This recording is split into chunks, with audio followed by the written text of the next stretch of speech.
So how does narrative organize our experience? You may have seen this famous image by surrealist artist René Magritte, The Treachery of Images. Underneath it says "Ce n'est pas une pipe," which means this is not a pipe, which is of course meant to play with your head because it is a pipe. But then it gets us to think a little bit deeper. Maybe it's just a representation of a pipe. It's an image of a pipe, not a pipe. But then of course, then there's this disconnect between what the words say and what the image is. And which one do we give predominance to? Do we give priority to the image, or do we give priority to the words? But also representational theorists would say, in fact, it isn't a pipe. In actual fact, it's not a pipe. It is simply an image of a pipe. Something that's often used to teach what we call semiotics, decoding signs. Ferdinand de Saussure is another fancy French name. He was a founder of the field called semiotics. And he kind of tried to take apart how we communicate in ways that are not too unlike Plato, where he broke down the basic thing of a sign into a signifier and a signified. He said it has two components, and he doesn't care what that sign is. He said it can be a word or it can be an image. So a sign conveys a thought in our head or an idea in our head. Just like Plato said the ideal tree. If I say tree to you, conveys to you an image of a tree in your head. And he said the word tree, or a picture I would show you of a tree, is the signifier. And then the idea you get in your head and the thing we're referring to that you can actually touch or conceive of is the signified. So he said every sign, whether it's a word or an image, is broken into two parts, signifier and signified, right? Now, people will always imagine a slightly different idea or ideal or image when they hear the signifier, the word, let's say, tree, or let's say, pipe.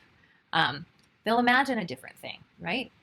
Slightly different, but that's where Saussure gives us this kind of slightly nuanced version of what Plato said that accounts for difference. You don't need to have some kind of ether out there that has actual ideal images. But he also pointed out that there are multiple signifiers, multiple words we can use to indicate the same signified. So this is kind of like synonyms and how synonyms form, right? So if we look at this image of the pipe, I could say it's a pipe, you would know what I mean. But also a hookah is a type of a pipe, a bong is a type of pipe. There are many different words we can use to say the same or almost the same thing. So the connection between the world out there and the world in our head isn't straightforward, but it is mediated by signs, is what Saussure said. And we exchange these with each other when we communicate.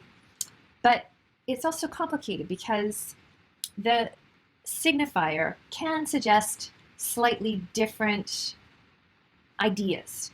And also because signs can pick up slightly different meaning associations over time. Language is sticky. It's like Velcro. This is how we get connotations, this like nuanced connotation to something.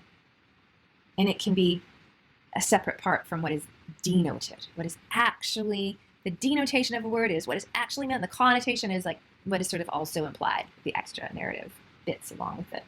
So if you're interpreting the meaning of signs, images, and memes on your blogs or on the internet, you are doing a form of semiotic interpretation. And it's something we do all the time, whether we are knowingly doing it or not. Now, I introduced this a little bit too early, but denotation and connotation were actually ideas of Roland Barthes, who was another semiotician who was building on the ideas of Saussure. And he said the denotation is the literal meaning of the signified. It's what you look up in the dictionary. Pipe tells you what it is. The connotation, he said, are the attitudes, like the emotional attitudes, the pathos attached to the signified. And he says they differ between cultures and they change over time. So here's a little bit of a thought experiment for you. Think about shifting attitudes that would stick to the word pipe over time. Now, imagine you're Sherlock Holmes apprehending a criminal on the streets of London in the 1850s. And as your clue, you find inside his house a pipe, and it has fingerprints on it. What sort of pipe would you imagine? Now imagine you were the Townsville police in 2021, and there was a break-in, you turned up, and you found a pipe, and it had fingerprints all over it. What sort of pipe would it be? I'm going to suggest to you that it might be a meth pipe in 2021, and it might be that kind of old-fashioned pipe we just saw in the Magritte image in 1850. That's not just because pipes have changed over time, but because our associations, our attitudes towards that word have changed over time. Not so many people smoke pipes anymore. So now those who do smoke them, we associate with perhaps criminal or other kind of behavior. If you're a criminology student, you might have your handle on that. So language is sticky. Associations stick to it like Velcro, but it's also fluid and movable and changes over time. An example of that is Samuel Johnston in the late 1700s tried to write down about 40,000 English words, and it was one of the most robust English dictionaries that had been designed at that time. Everybody thought it was almost the equivalent of the OED at that time, which is sort of laughable, given that 40,000 is such a limited vocabulary by today's standards. But it was seen as a comprehensive encyclopedic effort in an episteme of the Enlightenment that was all concerned with cataloging things. Then Noah Webster comes along after the American Revolution in the 1800s and says, these ways that the British spell things, it's just not how we pronounce them in America. And we really need to standardize spelling for Americans. And so that's how you end up with a different American spelling from British spelling that confuses us for the rest of our lives.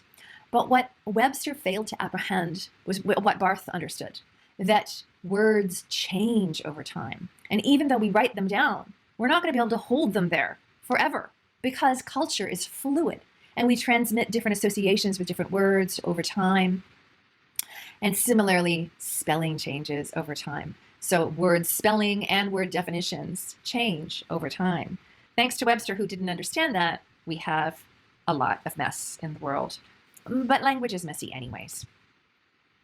Now, remembering from the other week, humanism was putting man at the center of the universe. It emerged during the Renaissance, a period between 1400 and 1650, and drove the scientific revolutions of the Enlightenment around the 1700s, that period of episteme, of trying to catalog everything.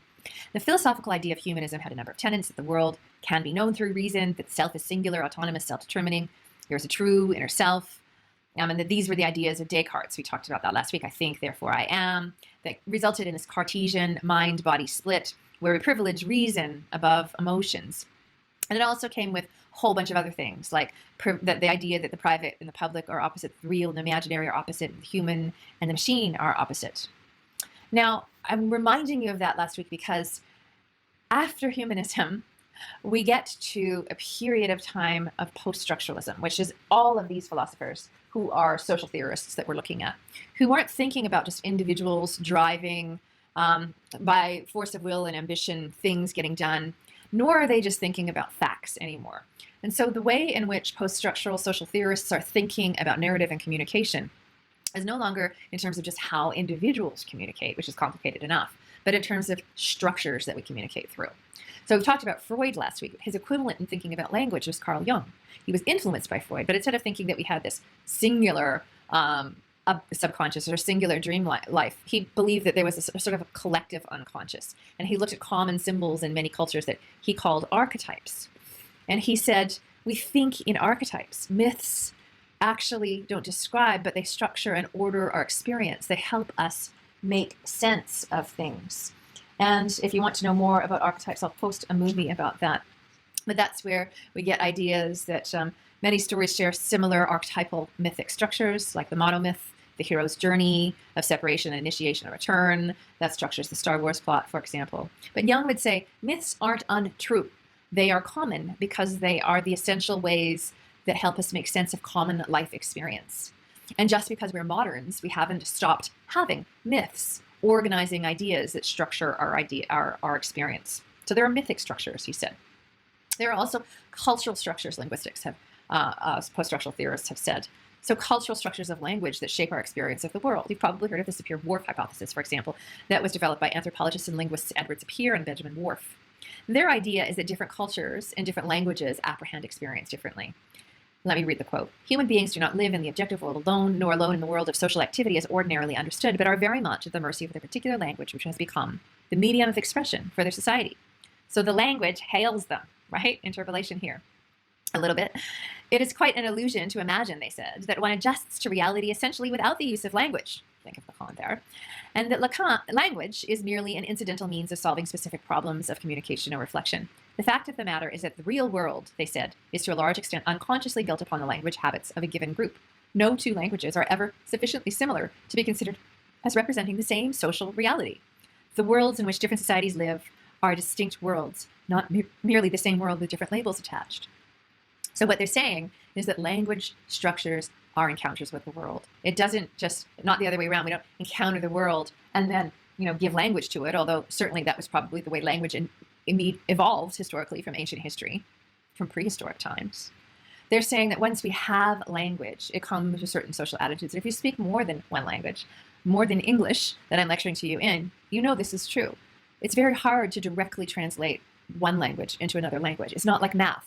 It's not like one word in one language means the same word in another language. They have different connotations, even though they might just a bit denote the same thing. So language comes with cultural structures as well, and it shapes cultural attitudes. Language also apprehends spatial structures for us and gives us attitudes towards them, and that's what you're reading by Yifu Tuan talks about this week. He says language has a spatial dimension. The ability to name and organize our experience of place gives us our interior imagining of it. So, for example, he gives the song lines, very different Aboriginal, Indigenous, Australian encounter with the landscape and way of singing it into existence as they walked over its space. And then the Commonwealth of Australia and the map that we're used to seeing, which is an entire continent with rigid Euclidean straight lines, and perhaps the only wiggly spaces that we would put in it would be, the major highways or our roads. That's our encounter with space and place. But the fact that we even call this now Australia as one country makes it hard for us to forget that it's actually a continental landmass. It doesn't have to be one country. That if you look at the equivalent landmass in Europe, it has many countries, just as the landmass of Aboriginal Australia has many countries. So Yifan Chu talks about structures of space and how language structures our apprehension of space and naming of place. Now, Edward Said, who's the founder of my field, post-colonial studies, talks about how language structures place even more deeply than that. He says most of our geographies are entirely imagined. Of course, geography is about physical encounters with the real world, but we learned last week about human geography. We learned that it's also about people's phenomenological experiences of the world. And Said said place is largely made through narrative. So he had a few things to say in a very famous book that he wrote called Orientalism. How we imagine place, he said, affects how we experience it. That's just like the Sapir-Whorf hypothesis to a certain extent. How we speak of something gives us a way of imagining it and how we experience our existence in the world. Narrative is a key way we imagine place.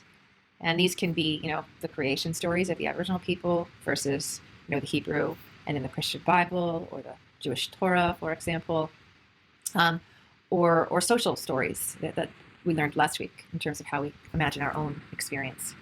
Narrative stories of place and belonging and origin are not just from the ancient past, but they're still in operation. They're just less visible to us. So we're constantly making up stories of, this is the origin of this belongs to us. And so he said not just in myth and in fiction, but in nonfiction too. We find these ideas with Hayden White, that ideas are of history are shaped by kind of narrative structures. And he said, similarly, ideas about geography are inflected by narrative structures, and they find their way into science and government documents and social studies, as well as histories. These imaginings often take archetypal patterns which structure space and place by ascribing commonly shared beliefs and values about that place and its people. And these imaginings make space into place. It's how we imagine us and them, or home and away, or center and periphery. But unfortunately, these imaginings often divide the world into binaries, again, of us and them. And so, unlike the binary that we began with when we were thinking about narrative versus communication, here's another false binary that Edward Said proposed. He said, most of narratives about the world since the Enlightenment have been told from the European perspective, the Occident or the West. He said, so it's an us perspective. And it tells about the East, the Middle East, whether it be India or Saudi Arabia, Iran, Iraq, Afghanistan, Persia, Japan, China, as them. So familiar versus strange, modern versus ancient, progressive versus retrograde, masculine versus feminine, mind versus body, rational versus irrational, logical versus mystical, sensical versus sensibility, feelings, order versus chaos, restraint versus passion, chastity versus promiscuity. And he said those tend to organize the ways we imagine and structure the world The West, since the Enlightenment, has tended to believe these things on the left-hand side about themselves and those things on the right-hand side about others. And we are still dealing with these stereotypes and unpacking them. So the takeaway is that linguistic and cultural structures shape our world and our place in it and us. And I will leave you with this little TED Talk for the end of this section of the lecture. Thanks.